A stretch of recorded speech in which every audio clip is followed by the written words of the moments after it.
The hallway outside my father's hospital room always smelled like antiseptic, too strong and cold, burning at the back of my throat. The overhead lights buzzed, lending the corridor a sterile blue glow as I paced the cracked linoleum. A jacket sagged from my arm, too heavy now that the adrenaline had begun wearing off. My sister Young Mai stood across from me, arms crossed tight, her lips pressed into a flat line. "We can't afford this," she whispered fiercely in Korean, glancing over my shoulder at the closed door. "You want to disappear again for your pipe dream while Appa's here between life and death. Don't you even care?" I shot a look at the visitors' lounge just in case an aunt or uncle was eavesdropping. Only one old man dozed against his wife's arm. I tried to keep my own voice from breaking. "I care about Appa," I said. "But this isn't about..." "It's always about you," she spat the words, tears glittering. "Since you were a kid, always drawing towers and bridges, never in the real world. At least I'm here to help. What can you do, Sketch some hospital walls and hope it changes anything." Her anger strung, old and sharp as vinegar. I searched her face, my sister 3 years younger, our mother's favorite from the day she was born. "One day," I said gently, "maybe you'll see what I'm trying to do." Young Mai shook her head, her jaw trembling. "Don't come back until you have something real to show us, not silly models or papers, real work." The door opened. My mother shuffled out, shoulders hunched. She didn't meet my eyes as she whispered, "He's asking for you." I pulled my jacket on, squeezing Young Mai's shoulder before I went inside. My father lay curled on the hospital bed, lines of pain creasing his forehead. The dim light blurred the edges of his gaunt face. His voice was weak but clear. "Did you fight with your sister again?" "No, Appa," I lied. At that moment, I wanted to promise him all sorts of things, that I'd return home, get a normal job, stop embarrassing the family. But when he pressed my hand, his grip faint but urgent, all I could say was, "I'll make you proud. One day, I promise." He closed his eyes, smiling a little as if he could believe it. That was the last real conversation we had. He died 2 weeks later, and I didn't return for the funeral. I spent the next decade forcing the ache of that hospital corridor to the farthest corner of my mind. I traveled west, then farther west, Los Angeles, Chicago, then Berlin. I collected languages and city maps as if they were souvenirs, always telling myself I was learning for my craft. I lived in apartments so narrow I could sometimes reach both kitchen and bathroom with the span of my arms. I submitted plans to competitions I never won. I worked under famous architects whose names my family would never recognize, spending more hours editing someone else's vision than sleeping.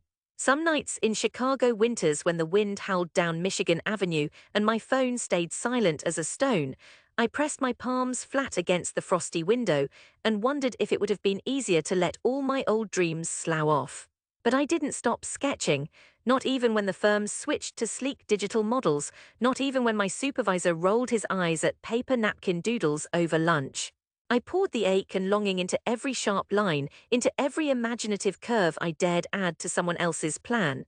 I designed impossible buildings in my mind, public libraries that spiraled like nautilus shells, apartment towers breathing with green terraces, community centers built from memory and hope. The laughter of my extended family echoed in the back of my mind. "Hanjun, your cousin makes more money with insurance. That could be you. Why are you wasting time chasing Western fancies? You think Seoul wants your funny buildings?" By then, I stopped answering their emails. I was 36 the year that changed everything. A friend in Berlin passed along a competition brief sponsored by the Seoul city government. The project called for an entirely new community library and civic plaza in Seongbuk-gu, the old neighborhood where I grew up. A reimagined heart of the district, they said. The notice in Korean came with 10 references to Confucian values and family tradition, as if mocking me. I almost didn't submit. But that winter, a snowstorm swept through Berlin, shutting me in my apartment for 3 days. I sat at my simple desk, above a radiator that couldn't heat my toes, tracing memories from long ago. The alley where my father held my hand, the hill where my sister and I flew paper airplanes until dusk. I poured everything into that design, white brick and glass, open staircases spiraling like springtime, courtyards for elders to play jangi, a rooftop orchid greenhouse for children and families, clean lines that embrace the old hanok roof shapes with a stripped modern grace. Community, comfort and hope for a changing city. I named it Song of Memory in my submission letter, and when I mailed it in, I felt lighter, as if I'd finally made peace with the younger version of myself left behind in that hospital corridor so long ago. Then in early spring, Seoul called. Flying home felt surreal. My seat neighbor, reading a manhwa, kept glancing at me with suspicion as I wiped my palms on my jeans again and again during descent. The city glittered beneath the grey dawn, Han River coiling through the mist. During the drive north to Seongbuk, I barely recognized the boulevards. Rows of new towers stretched over the skyline. My own neighborhood had morphed into something haunted by nostalgia, bakery replaced by a convenience store, the old corner vegetable mart by a chic cafe.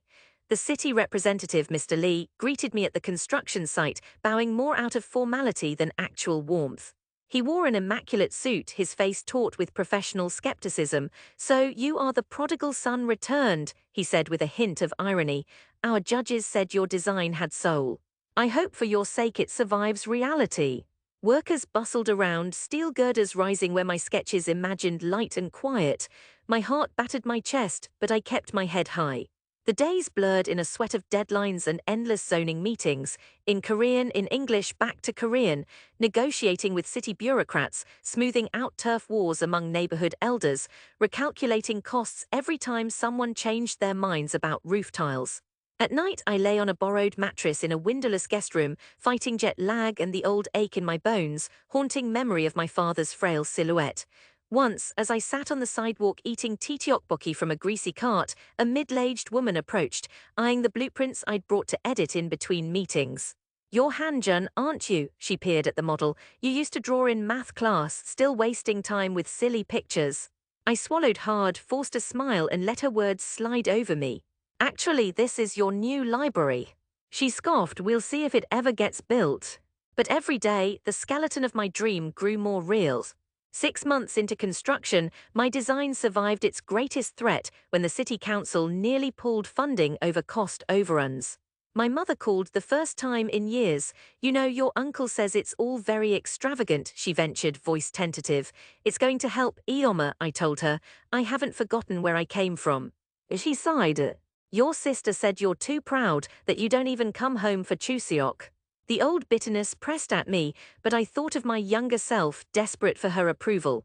"I'm just trying to build something for people like us." I could hear her breathing softer now. "Just once come see, please." She hesitated, but finally agreed. The following week, she visited the site for the first time, cloak pulled up beneath her chin in the autumn wind. We walked in silence past scaffolds and tarps, laborers shouting in a dialect she understood better than me. In the emerging main atrium, sun danced on white stone. I showed her the plans for the children's space, the nook for picture books, the open amphitheater, the walkways that trailed out to pocket gardens. She stood there for a moment, pale in the dust, and then reached for my hand. "When you were a child, I didn't understand you," she said quietly. "Maybe I still don't, but I think your Abioji would have liked this. He loved the city." The tears caught me off guard, but I let them come. Opening day turned out colder than expected. Thin icy rain spit along the sidewalk, but crowds pressed close anyway, clustering beneath umbrellas, eager to see the city's new landmark. Local TV vans parked at the curb. An aunt, cheeks red from the chill, nodded at me without a word as she passed. Beneath the banners, I didn't see young Mai until she stepped up beside me, face tight, hair cut shorter than I remembered. For a moment, neither of us spoke. She watched the crowd shuffle under the portico, sneakers squeaking on slate. "It's beautiful," she said, voice low. "I didn't think you'd actually finish it." Her honesty strung, but for the first time didn't wound. "I needed you to see what I meant when I said I needed to leave." She studied my face, then turned and took my arm. Together we walked into the library. Inside, the city's mayor gave a brief speech, gesturing at the curved bands of sunlight streaming through energy-efficient glass. Children wandered the terrace stairs, whispering in awe. Elders poked at the touchscreen catalogue with laughing skepticism. Journalists jockeyed for photos, the mayor holding up my blueprint beside me. Then Mr. Lee called for everyone's attention. The sound system squealed. My mother winced. "We are grateful to a son of Seongbuk for his vision," Lee declared, "one which will serve generations."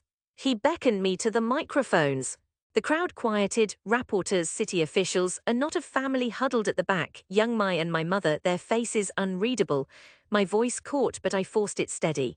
I left because I had to dream, I said, trembling, but I built this for all of you, for the city that made me, for every small hope we dare not say out loud. A ripple went through the assembly. My old math teacher, Mr. Han, raised a hand in hesitant applause. It spread through the room, warm and real, a tide that finally crashed through the dam I had carried for years. Afterward, young Mai cornered me by the glassed-in greenhouse. Little droplets streaked the panes, blurring the view of the city smudged beyond. You made them all eat their words, she said, with uneasy laughter in her eyes. Even me. I shook my head. It's never about winning. Only coming home better than you left. She leaned her head against my shoulder. My mother joined us, arms awkwardly around both our backs, her presence soft and solid now. Outside, families streamed across the civic plaza, exploring every corner of the space I'd once been mocked for imagining. In their faces, I saw something like belief, raw and human, a glimpse of redemption that stretched longer than any tower of steel. As dusk fell across Seongbuk, the lights of my library burned warmly against the gathering dark, a beacon for a city and a family, learning at last how to let bygones become blessings.